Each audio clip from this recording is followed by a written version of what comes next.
پہلے تمہیں علامہ آغا سید جواد نقوی صاحب کا شکریہ ادا کرتا ہوں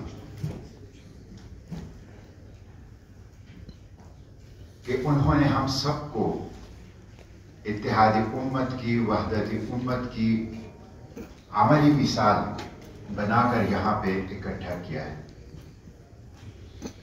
اور قدر مشترک اللہ، اس کے رسول اور اقصی، غزہ اور فلسطین۔ تمہیں علامہ صاحب کا، ان کی پوری ٹیم کا، ان کی تحریک کا، ان کا مشکور ہوں، اور اللہ سے ان کے لیے ڈھیر سارے اجر کے لیے دعا کو۔ حقیقت یہ ہے کہ ہماری جو قوت اور طاقت ہے وہ اتحاد میں، ہماری جو سب سے بڑی ناقابل شکست صلاحیت ہے وہ ہماری اتحاد ہے، اور دشمن کا جو ہمارے خلاف سب سے طاقتور ہتھیار ہے وہ انتشار و افتراق و تقسیم ہے۔ حسن نصر اللہ اور اسماعیل ہانیہ ہماری اتحاد کی علامت ہے، اور حسن نصر اللہ اور اسماعیل ہانیہ نے ہمیں بتایا ہے کہ عظمت کا، امامت کا، قیادت کا، مقاومت کا، مزاحمت کا، جہاد کا راستہ کون سا ہے۔ جو لوگ امت کو تقسیم کرنا چاہتے ہیں، انتشار و افتراق کی طرح لے جانا چاہتے ہیں، وہ دشمن کے ایجنڈے پر ہیں۔ ان کو جانو، ان کو پہچانو، ان سے دور رہو، ان کا راستہ روکو۔ اتحاد ہماری طاقت ہے، وحدت ہماری قوت ہے، اسی کے ساتھ جڑے رہو۔ تو میں آغا صاحب کا مشکور ہوں کہ وہ مسلسل کسی ایجنڈے کے اوپر کام کر رہے ہیں، اور میں ان کو یقین دلاتا ہوں اس مقصد کے لیے آپ مجھے جہاں اور جب بھی بلائیں گے میں حاضر ہوں۔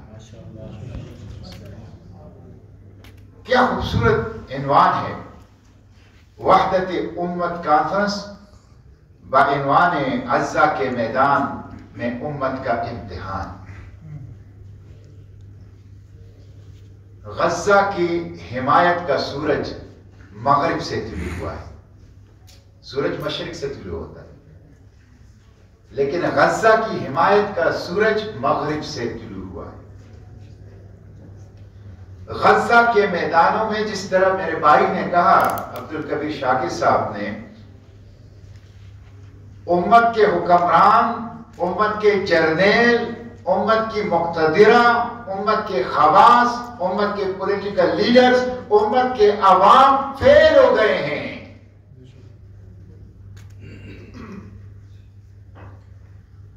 3 لاکھ سے زائد لوگ، live streaming genocide, human history کی واحد لائیو سٹریمنگ جینوسائیڈ جو 2 سال سے جاری ہے، اپنے موبائل ٹی وی سکرین پر پورے کرۂ ارض کے انسان ڈے لائٹ میں، دن کی روشنی میں اس قتل عام کو دیکھ رہے ہیں، بے بسی کے ساتھ، بے کسی کے ساتھ، تماشائی میں۔ 4 لاکھ لوگ زخمی ہیں، 40,000 بچے۔ WCNSF یہ نئی اصطلاح، wounded child no survival family، ایسے 40,000 بچے جن کا ہاتھ کٹا ہے، جن کی پاؤں کٹی ہے، جو زخمی ہے، جو اسپتال میں پڑا ہے، اور جن کے خاندان کا کوئی فرد زندہ نہیں بچا ہے، نہ ماں، نہ باپ، نہ بہن، نہ بھائی، نہ خالہ، نہ چچا، نہ ماموں۔ اس 10 سال سے کم عمر، ان 10 سال سے کم عمر 40,000 زخمی بچوں کی درد کا اندازہ کیا جا سکتا ہے۔ یہ رسول اللہ کی امت کے مظلوم ہیں۔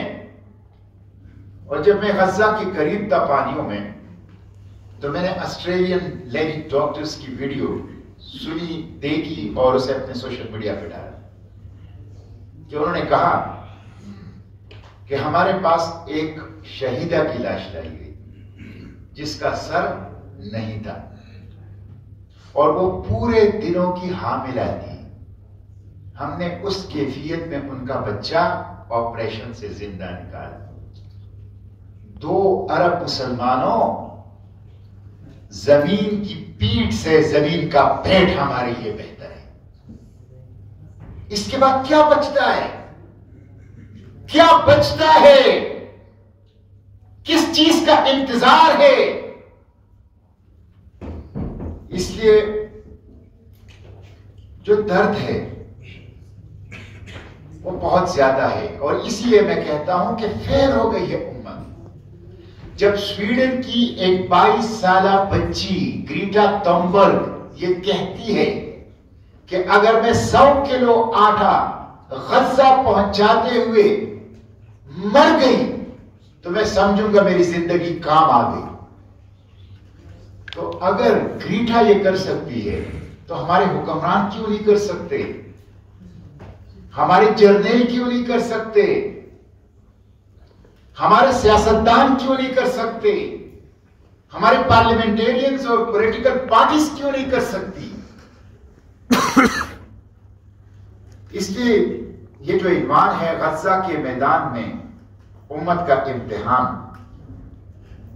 اس میں ہم فیل ہو گئے، اور ہمارے پاس موقع ہے اب بھی کہ ہم اپنی اس ناکامی کی کیفیت کو کامیابی کی کیفیت میں بدل دیں. اپنے تحرک، اپنے مزاحمت، اپنے مقاومت، اپنی انقلابیت، اپنے ایثار اور قربانی کے ذریعے ابھی بھی موقع ہے. ہمیں جاگنا چاہیے. غزہ کے معاملے میں خاموشی جرم ہے، جرم. غزہ کے معاملے میں غیر جانبداری جرم ہے، جرم. غزہ کے معاملے میں ایک ہی آپشن ہے، کھل کر ڈٹ کر غزہ کے ساتھ کھڑا ہونا، اور کوئی آپشن نہیں ہے. اس لیے ہمیں اپنے ان رویوں کے اوپر نظر ثانی کرنی چاہیے، بحیثیت امت، بحیثیت حکمران، بحیثیت قوم، بحیثیت جرنیل، بحیثیت پارلیمنٹیرینز، پولیٹیکل لیڈر. یہ غزہ ایجنٹ آف چینج میں لوگوں سے کہتا ہوں، یہ لٹمس ٹیسٹ ہے. غزہ نے مغربی استعمار کے چہرے سے نقاب نوچا. غزہ نے ورلڈ آرڈر، ظالمانہ ورلڈ آرڈر کو بے نقاب کیا. غزہ نے جو سپر پاور کے ہاسٹیج ہیں، انٹرنیشنل باڈیز، ادارے، اس کو بے نقاب کیا. غزہ نے منافق مسلم حکمرانوں کو بے نقاب کیا. غزہ نے بے غیرت مسلم جرنیلوں کو بے نقاب کیا. جو غزہ کے ساتھ ہے وہ حق کے ساتھ ہے، جو غزہ کے خلاف ہے یا غزہ کے معاملے میں خاموش ہے وہ باطل کے ساتھ ہے. غزہ 43 کلومیٹر لمبی 13 کلومیٹر چوڑی پٹی نہیں ہے، ایک انقلاب کا عنوان ہے، رمز ہے. غزہ، غزہ رمز العزہ. اس لیے ہمیں سمجھنا چاہیے اس چیز کو. میں یہاں سچی بات یہ کیا بتاؤں آپ کو، وقت کم ہے، آپ لوگ کافی وقت سے بیٹھے ہیں، میں بھی آپ کے ساتھ بیٹھا ہوں. میں صرف 2-3 بلٹ پوائنٹ میں چند چیزیں آپ کو بتاتا ہوں جو میرا درد ہے. یہ غزہ جو ہے یہ کچھ اور ہی چیز ہے. سسلی کے پاس جب ہم پہنچے تو میں بھی ایک کشتی کو لیڈ کر رہا تھا، 12 میٹر کی کشتی، 2500 کلومیٹر کا سمندری سفر. مجھ جیسے پہاڑی علاقے کے بندے نے جب پہلے سمندر بھی نہیں دیکھا تھا،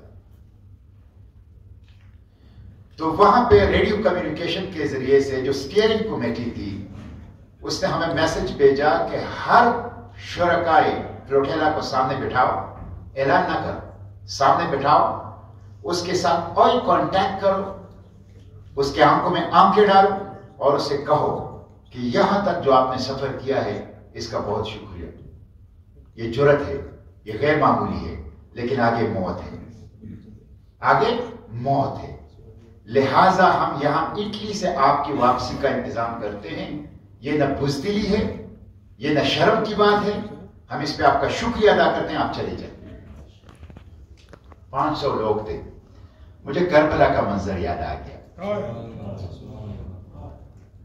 جب چراغ بجھا دیے گئے۔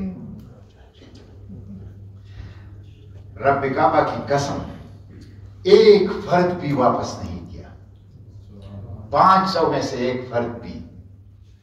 مسلمان کیا، غزہ نے غیر مسلموں کو بھی جو غزہ سے محبت کرتے ہیں موت کے خوف سے ماورا کر دیا ہے۔ ایک مقناطیسیت ہے۔ اور جب مجھے گرفتار کر کے لے جایا گیا اسقلان، اور اسقلان کی پہاڑیاں، اس کے درخت، اس کے پتھر، اس کی مٹی کو امام ابن حجر اسقلانی، وہ مجھے اپنے اکابر، مجھے اپنے اسلاف یاد آ گئے، مجھے وہ احادیث مبارکہ یاد آ گئی کہ 50,000 شہداء ایسے اٹھائے جائیں گے جو بغیر حساب کتاب کی جنت میں داخل کیے جائیں گے۔ اس کا